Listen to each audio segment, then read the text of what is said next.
What's up, YouTube? This is 82 and 0. Welcome back. So today I want to talk about how good would Bill Russell be in 2022. And this is kind of a sequel to my how good would Chamberlain be in 2022. Well, there's a common narrative nowadays, unfortunately, about these players of the past, about how they were just these fucking dinosaurs that they couldn't dominate today's league because everything is so much better today. And is that really true? Well, I'm sure some of the role players from back in the day wouldn't last today. But I think the greatest players would be great in any era. And let's just talk about Bill Russell for a second. So he's 6'9", but I think he'd be about 6'11" in modern shoes because you got to keep in mind that back then they didn't measure players in their shoes. And also, if he had modern shoes, not those fucking whatever they were that they wore back then, he'd be about 6'11". And he had a 7'4" wingspan, and he had a really good vertical leap. So, for example, he competed in the 1950s Summer Olympics, and he did a high jump, and he was ranked as the number fourth best high jumper in the world. And you can see footage of him just fucking jumping over people. There's footage of him jumping from the free throw line. And so, how would that translate in today's game? When you have a guy with a 7'4" wingspan who can jump from the free throw line, how good would he be? Well, look at how guys like Rudy Gobert have made a name for themselves by being predicated on defense. So I don't think Bill Russell would have to develop an offensive game to be effective in this era.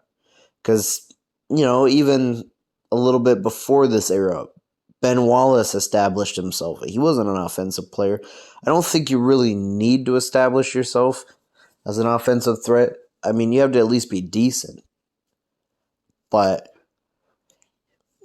let's just say Bill Russell was drafted like I did with my Wilt Chamberlain video. I did kind of like a modern timeline.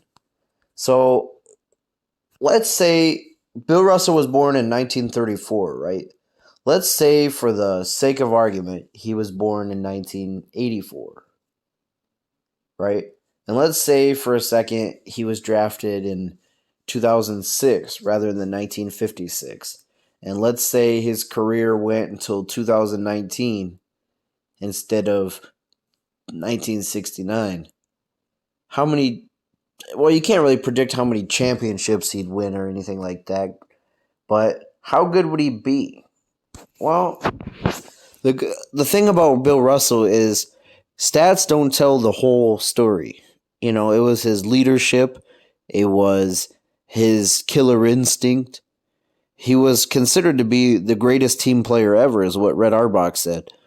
He made everybody around him better. He was a great passing center. I'm not saying he was as good as Wilt Chamberlain at passing or a Nikola Jokic, but he wasn't stupid with passing the ball. And he's probably the greatest defender of all time. He still has the records for most defensive win shares in a season by a long shot, too. So, I think a guy who has great athleticism, a guy who can play defense, he'd be valuable in any era. So, let's say he was drafted, like I said, 2006, but I'm trying to make up a team that he'd be drafted to. Let's just say the Celtics, because they were bad. This is prior to when they got Garnett and Ray Allen. So let's say he was drafted to the Celtics during that time. Let's say the Celtics were able to stay as competent as they were in this real life scenario as far as getting young talent like a Tatum, like a Brown. How many championships do you think he would win? Let's say they were able to play out the real life scenario that they were able to build good teams around Bill Russell. I could see him winning a couple MVPs too. I don't think he's going to win the 5 that he did in real life. I could see him winning like 2 to 3, and God knows how many Defensive Player of the Year awards he would win. I'd have to, I can't really see him, even in this era, the way he played. I don't really see him being the type of guy that's going to try to work on an outside shot or, because I think, like I said, I think he'd be like, and I'm not saying that Rudy Gobert is to his level. That's not at all what I'm saying. I think he'd be predicated on that style of play, where he's going to be the team's focal point on defense. His job's going to be those outlet passes. And I could see just his killer instinct helping him to get over the hump and win a couple championships with the Celtics. Especially if they get a young core around him. Like, imagine if he played with Tatum and Brown, or even like Paul Pierce and Kevin Garnett. I think what would give him the most trouble, though, is, like I said with my video on Wilt, he'd be such a liability at the free throw line. And a lot of times people compare Bill Russell to Dennis Rodman. These were both great defenders. They were both great rebounders. But I don't always think that's a fair comparison, because Dennis Rodman never averaged more than 1 block per game. And the thing about Bill Russell was he was probably the greatest shot blocker of all time. Maybe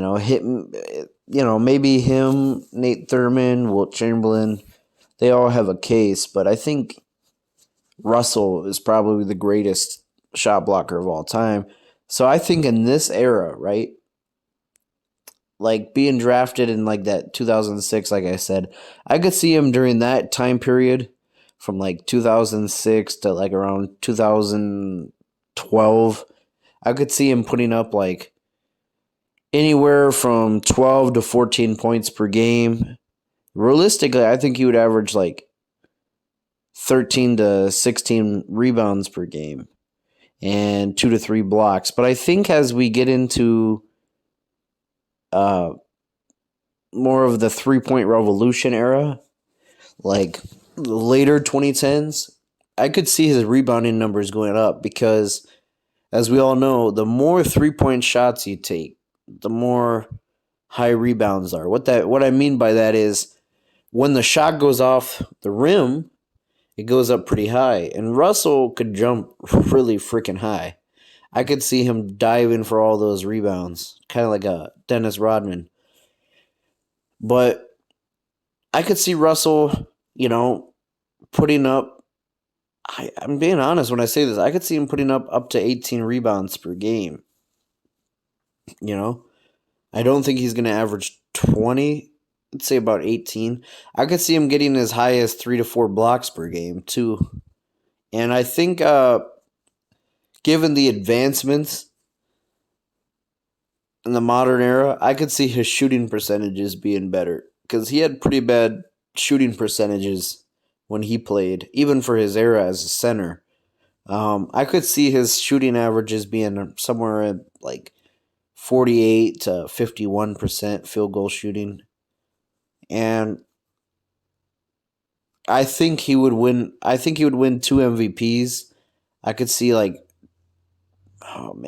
depends on how good of a team they get around him.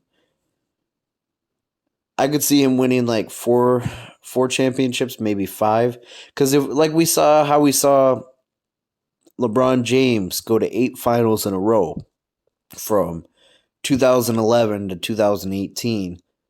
Bill Russell did the same thing. He made 8 finals and he won 8 finals in a row.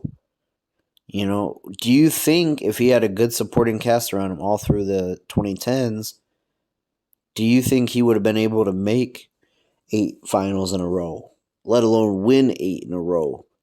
Um, the difference between him and LeBron, and maybe some people would disagree with me on this, is how LeBron was able to make 8 straight is when this isn't any knock at him, this is just what he did. When his team started to, like, I don't want to say diminish, but got a little older, like in Miami, he went to Cleveland and got younger stars around him. Bill Russell, I can't really see him leaving his team for another championship. So that's what would make it so hard to go to the finals 8 times in a row. And one thing you got to look at is there's more rounds nowadays than there were back then. Yes, the teams, by and large, were probably deeper back then because less roster spots meant only the best players got the job. But more playoff rounds, that can get pretty exhausting. But I think Bill Russell had the mental toughness that he'd be able to not get burned out from going to so many finals, playing so many games. But would he make 8 finals in a row? I'm not really sure. It all depends on the team around him. Because, like I said, he's not going to leave his team. So if the Celtics organization were able to do what they did in real life and get a young core around him, maybe get another star around him, I could see it happening. But I don't know. You guys are going to have to let me know your thoughts down below. How many championships you think he would win in that span? I'm going with anywhere from 4 to 6 championships that he could win. So that's my somewhat prediction. It's always hard to predict these scenarios. So let me know what you guys think down below. Thanks for watching.